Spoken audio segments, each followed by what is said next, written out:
Hello, and welcome to the first episode of The Wheel of Wasted Time, a new series I am starting where I will be spinning a digital wheel 1 through 500 and then taking that number to the anti-letterboxed 500 and selecting the movie that number corresponds to. Let's get right into it. I'm excited for this new series and this new episode. And we're spinning the wheel and we are landing on number 317. Let's scroll down on the list and see what movie we will be watching now. 317, we will be watching The Beast of Yucca Flats, directed by Coleman Francis. It's only 54 minutes long, made in 1961, and it's sitting at a 1.7 average. Let's go watch it, and I'll be back with my review and thoughts. All right, I just finished watching The Beast of Yucca Flats. I guess we'll start with the positives. It's not a long watch. It's only 54 minutes, so not long at all. Very, very short film. It was made, 65 years ago. So I got to respect, the early filmmaking, and, there's just the creation of art, period. Overall, pretty bad movie, pretty terrible movie. On Letterboxd, on the list, it sits at a 1.7 average, with about a few thousand members on it, maybe 4 or 5,000. People have logged it and watched it on there. The story follows a scientist who is fleeing with information, being chased by two other men trying to stop him from fleeing with this briefcase and all this data.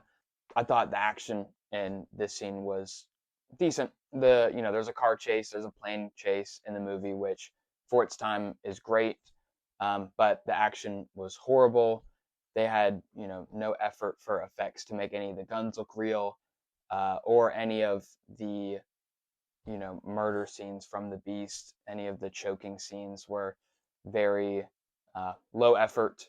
And yeah, so, this guy's fleeing, and of course they end up on a bomb testing site, and the dude gets hit with an atomic bomb, turns into this horrifying creature, this horrifying beast, who is now just chasing after women and children throughout the movie. Pretty lame, pretty stupid.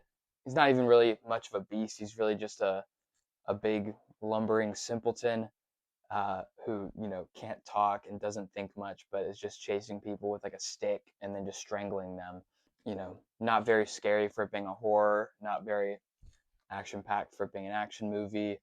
Acting definitely sucked. Visuals were all right.